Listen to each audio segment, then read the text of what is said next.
So although I was provided free of charge with this airbrush, I'm not the only one who received it, and I wanted to show you something a little bit different. I did go on their site to download some images and the video, and as you can see, I generally paint these resin sculpts. Now, although these are provided by a great printer, I should say, not provided, I had to purchase them, these are customs by Martin, and I will be showing you in this video the use of ink in this brush. A lot of the other videos show you paint acrylics or lacquers, etc. I'm going to show you ink. And this actual video will not dive into the breakdown of each individual component. I'll leave that to the other YouTubers. But I will leave you the links to the actual manufacturer. And they have a great series of videos showing you not only their different brushes, but this one in particular of how to take it apart, how to put it back together.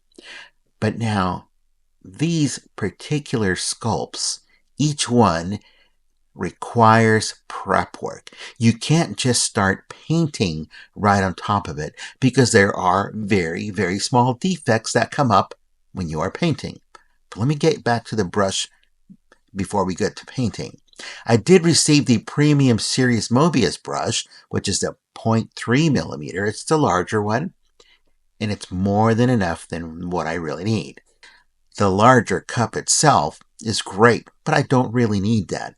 Let me show you what the full breakdown looks like. If you want to break it down this far, yes, you do have an instruction in the actual book and inside the box that shows you what each component is called. That way, when you reorder something, you don't call it the thingy or the piece that goes into the other. You have an actual name for reordering parts, and that's wonderful. A lot of brushes don't have that. Let me give you a close-up of some of these items. A clean chrome cup that you can easily clean out. A spiraled needle tip that will atomize the air and paint that much better. And you get a very comfortable trigger. And of course, this is what it looks like all put together. But let me show you their clip.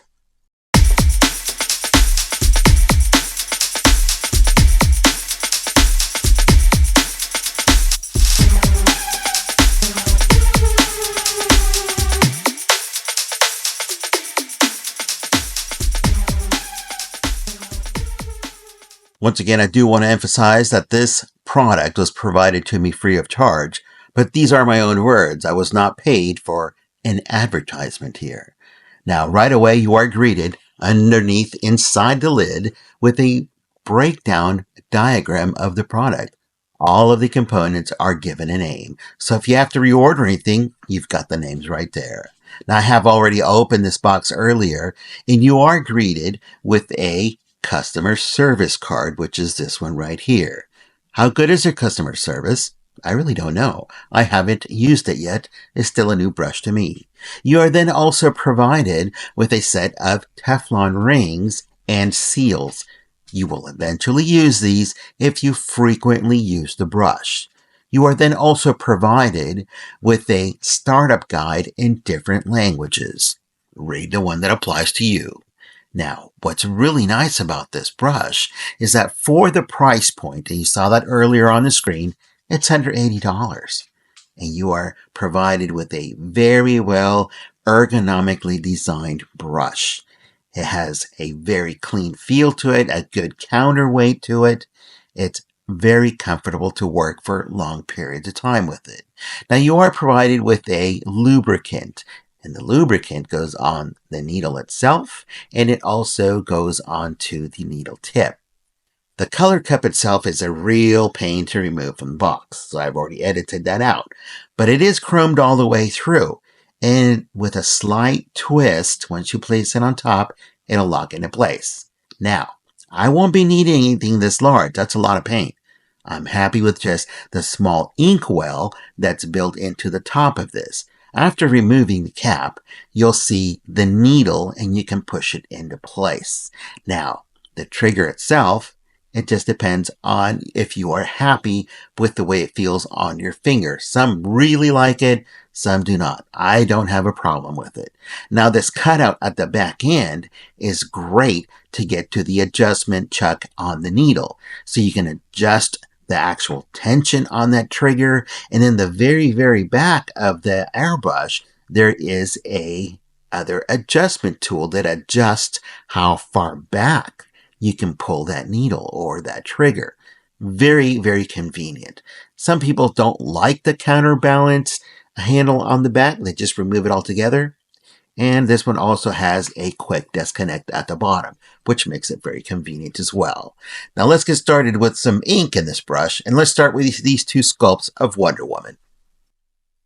So this is the ink that I will be using in this new airbrush, the Gaahleri opaque inks. I like these. They work really well. They're already thinned out because they are ink. All you've got to do is mix your colors. And these are the colors that I have. These are the ones that I will use to make the different flesh tones that I need for this particular project on these sculpts. Let me show you what I'm talking about. I only have these colors, and I will mix the different tones needed in ink for what I need. And because they are such small amounts, I really don't need to use that large inkwell or that large paint cup. I only need the small amount.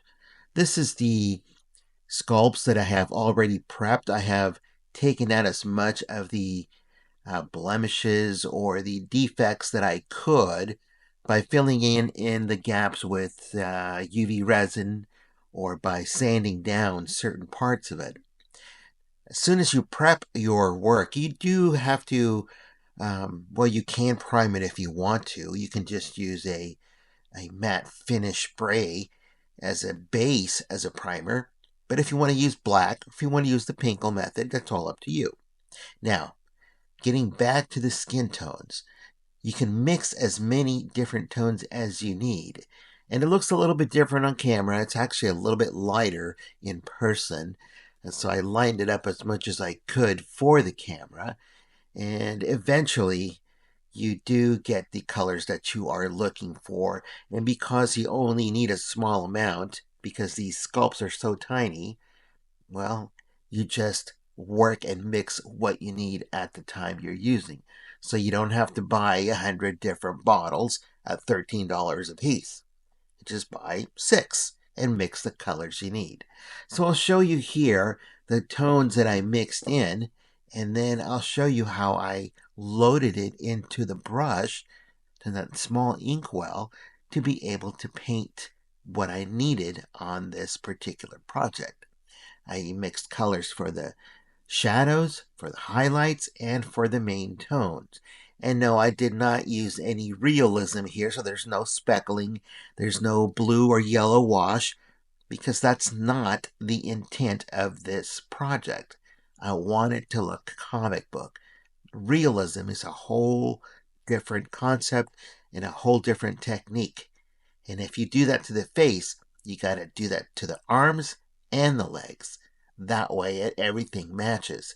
Here, all I want is the tones on the face to match the skin tone that's already on the plastic. So let me run the video through, you take a look, and I'll jump back in when it's needed. Now, I have already laid down a base color for both of the portraits, and as you can see here, it's a light yellow. I want to go in with a pink on both of them to create more of a tone or flesh color on these portraits. I want to do them at the same time, well, one right after the other, because I want them to have the same tonal range.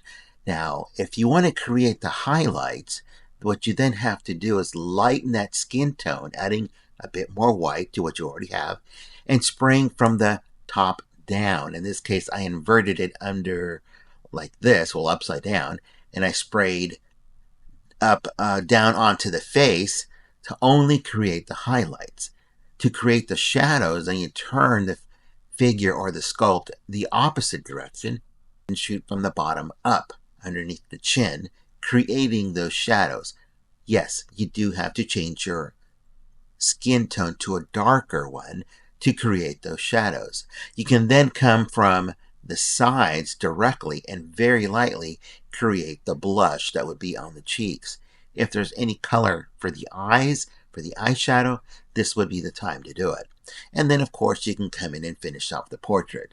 So I'm going to leave you with the rest of this video here, and I'll jump back in when it's necessary.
I decided to paint the crest at this point by adding some blues for some shading. Taking the red and spraying over the top of these blues gives me a slightly purplish look, creating a darker tone, but not truly black. You don't want to use black as a wash because it's oppressive. Unless you want it to look that way, then fine, go ahead and do so. It's preferred to use the darkened down colors to make those washes and make those colors really turn out. Now, if you want the reds to be brighter, then yes, you would have to add some white to go in there and create a brighter red. The grays on this are light enough that the red does stand out, but still darkens down those blues enough to make it look like there's a transition in the shading. I probably will go back in and add some white because in any kind of situation where you're painting like this, colors do darken down. So I'll go back in, add some white streaks, and then come back in with red once again and paint those in. Now, my eyedroppers, I do have to get another set of them because I'm completely out, and it makes sense to have one dropper per color. Here I am now switching to a hand brush, a bristle brush, and I am adding the color to the actual helmet. This is a bronze, and I will lay down gold colors because I do want gold to be in this, but I want it to be differentiated from the actual bronze coloring. In the end, you'll see the difference in the two different colors of gold. You'll see that in just a moment.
So in the end, I do recommend this brush, and I'm very grateful to Gaahleri for sending out this particular product, free of charge to me, of course. Now, I am on their affiliate program, so if you do make a purchase of this particular brush, I do get a kickback from it, but in the end, you're going to end up with a product that you're not going to regret. You're going to be happy that you purchased it. Yes, you do have to give up a few action figures to get the brush and an air compressor, but in the end, your product will look so much better. And you're honestly not going to go back to the other techniques as only to use them for additional detail work. I hope that you enjoy the video from today. I normally do not do reviews. Now I do have a few other head sculpts to paint with this, and I'll see you next time.